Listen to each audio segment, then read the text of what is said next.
Hello guys. मेरा interview था IBPS PO का 16 दिसंबर को।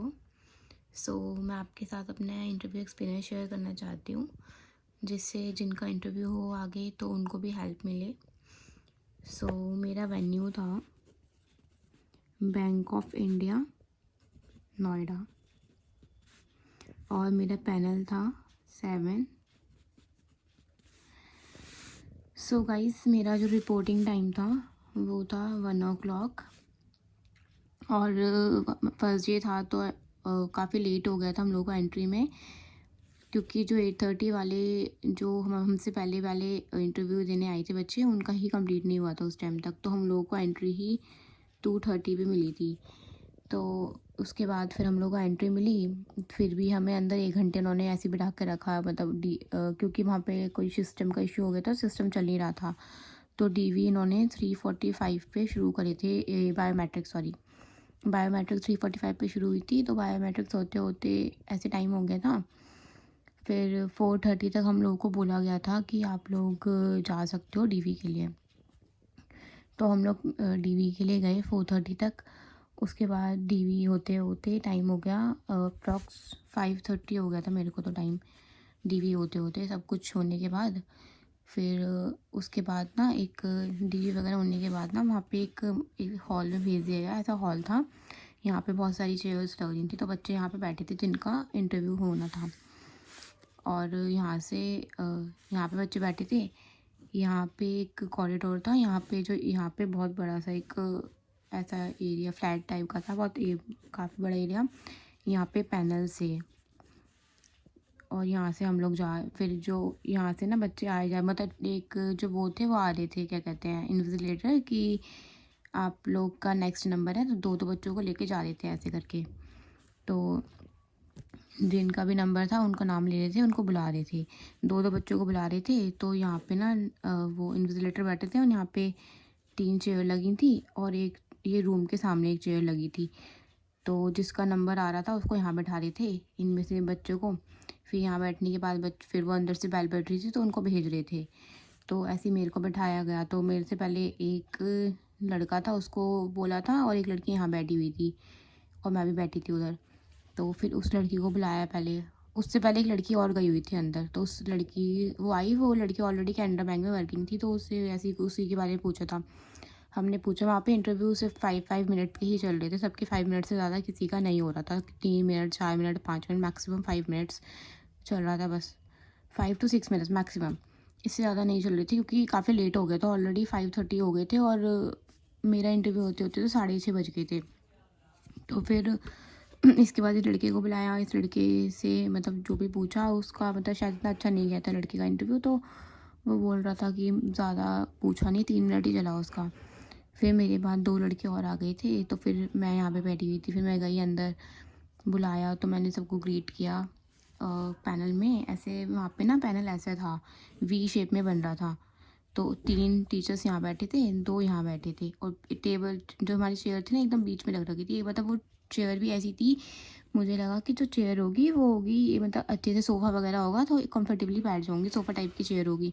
पर वो चेयर ना वो पहिए वाली थी, जो पहिए वाली चेयर होती है ना, हिलती डुलती रहती है, उस टाइप की चेयर थी। तो मैं गई अंदर। फिर मैंने बोला, सब मैं आई कमिंग, मैम बैठी थी इधर। तो मैंने मैम को बोला, यहाँ से ना एक कॉरिडोर था ऐसे जाने का, ये गेट है, यहाँ पे कॉरिडोर था इतना, फिर यहाँ पे ऐसे था पूरा रूम। फिर मुझे मैम दिखी, मैंने मैम को बोला, मैम मे कमिंग। मैम ने बोला आ जाओ। तो मैं गई जैसे ही अंदर, तो सर यहाँ पे जो बैठे थे ना वो चेयरमैन सर थे। तो इन्होंने बोला कि मतलब वेल ड्रेस्ड, वेल प्रिपेयर्ड, उन्होंने मतलब कॉम्प्लीमेंट दिया। तो फिर मैंने कहा यस सर। फिर मैं गई, ग्रीट करते करते यहाँ खड़ी हो गई। फिर उन्होंने बोला कि बैठ जाओ, मैं बैठ गई। फिर मैम ने ये बोला कि yes she is looking so fresh, ऐसे ही बोला। तो मुझे कॉन्फिडेंस आ गया, जो डर था, नर्वसनेस थी, वो सब ख़त्म हो गई थी उस टाइम।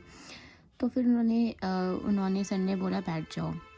फिर मैं बैठ गई। फिर उन्होंने बोला कि ओके शालू, अपनी फैमिली के बारे में बताओ। मतलब उन्होंने ऐसे बोला कि अपना इंट्रोडक्शन है आपकी फैमिली के बारे में, वो लोग क्या करते हैं, उनके ऑक्यूपेशन के बारे में, और अपने स्ट्रेंथ और वीकनेसेस बताओ, उन्होंने ऐसे बोला मुझसे, और आपकी जो लैंग्वेज प्रेफर्ड लैंग्वेज है उसमें बोलो आप। और वो इंग्लिश में बोल रहे थे। तो मैंने हिंदी में स्टार्ट किया कि सर ऐसे ऐसे, मतलब अपनी फैमिली बैकग्राउंड बताया, मेरे फादर क्या करते हैं, मेरे भैया क्या करते हैं, ये सब बताया। तो फिर उन्होंने बोला ओके।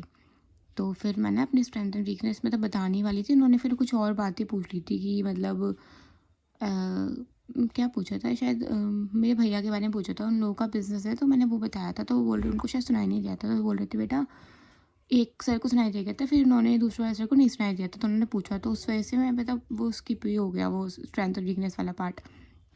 उसके बाद फिर मैंने स्टडीज़ में बताया था कि मैंने बीकॉम करी है, एमबीए करी है। उन्होंने एमबीए का तो कुछ भूल ही गए। फिर उन्होंने बीकॉम से पूछा कि अच्छा बीकॉम करी आपने, तो फिर तो आपको पता होगा, आपने एमबीए भी करी है। एमबीए एक्चुअली मेरी एमबीए जो है एचआर में है, फाइनेंस में नहीं है।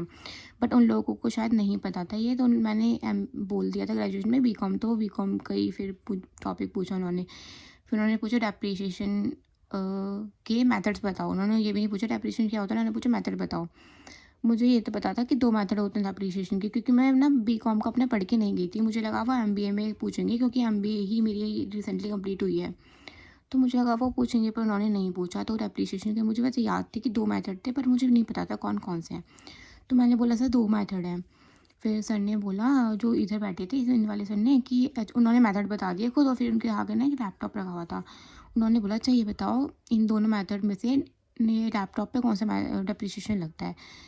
फिर मुझे नहीं पता थी, मैंने कहा I am sorry sir, I don't know. उन्होंने बोला ओके कोई बात नहीं। फिर यहाँ मैम बैठी हुई थी। मैम ने बोला अच्छा बेटा आप गुडविल के बारे में बताओ। फिर मैंने गुडविल के बारे में बता दिया कि मैम गुडविल जो होती है वो ब्रांड वैल्यू होती है, एंड कंपनी की रेपुटेशन कैसी है वो बताती है गुडविल, और जितनी अच्छी गुडविल होती है उतनी ज़्यादा उसकी ब्रांड वैल्यू और उसकी अच्छी रेपुटेशन होती है। और हाँ, मेरे पैनल में ना सरदार जी भी थे, वो यहाँ बैठे हुए थे, और एक ये वाले जो सर थे ना वो सिर्फ मुझे देख रहे थे, वो कुछ नहीं पूछ रहे थे मुझसे। तो फिर सरदार जी ने उसी से पूछा गुडविल से, अच्छा ठीक है, इन्होंने एक सिचुएशन दी कि मान लो एक जगह 1 करोड़ की गुडविल है, एक जगह 10 करोड़ की गुडविल है, आप किसको चूज़ करोगे। मैंने कहा सर मैं 10 करोड़ वाली गुडविल को चूज़ करूँगी, क्योंकि ऑलरेडी उस कंपनी की रेपुटेशन काफ़ी अच्छी होगी मार्केट में, और काफ़ी अच्छा वो अपना ग्रो कर रही है। उन्होंने बोला ओके। इन्होंने इससे पहले मुझसे एक क्वेश्चन और पूछा था कि वुमेन एम्पावरमेंट के बारे में बताओ। तो मैंने बता दिया था। फिर इतना पूछा, फिर लास्ट में इन वाले सर ने, जो हेमंत सर ने पूछा अच्छा बेटा आपकी हॉबी क्या है। मैंने बोला सिंगिंग। तो सर ने बोला अच्छा अच्छा ठीक है गुड। फिर इसी में इन्होंने क्रॉस क्वेश्चन किया कि आप सिंगिंग करते हो तो आप मतलब कौन सी सिंगिंग करते हो, बॉलीवुड सिंगिंग करते हो या क्या। मैंने कहा सर मुझे भजन सुनने अच्छे लगते हैं। उन्होंने बोला ओके। तो इतना हुआ, मेरा भी अप्रॉक्स 5 मिनट चला होगा इंटरव्यू। तो मैं जब उठी तो फिर उन्होंने बोला बेटा थैंक ओके बेटा गुड, इतना बोल के फिर मैंने सबको थैंक यू बोला, फिर मैं आ गई। तो इतना ही मेरा इंटरव्यू चला। अब पता नहीं, मुझे समझ नहीं आ रहा है मेरा इंटरव्यू अच्छा गया बेकार गया, मुझे कुछ मतलब इसमें जज मतलब वो नहीं बता पा रही मैं क्या जज करूँ। तो गाइस आपने अगर इंटरव्यू मेरा पूरा सुना है, एंड तक देखी वीडियो, तो आप मुझे बता सकते हैं कि मेरा इंटरव्यू कैसे गया है। तो ओके गाइस, यही मेरा इंटरव्यू था। Thank you so much.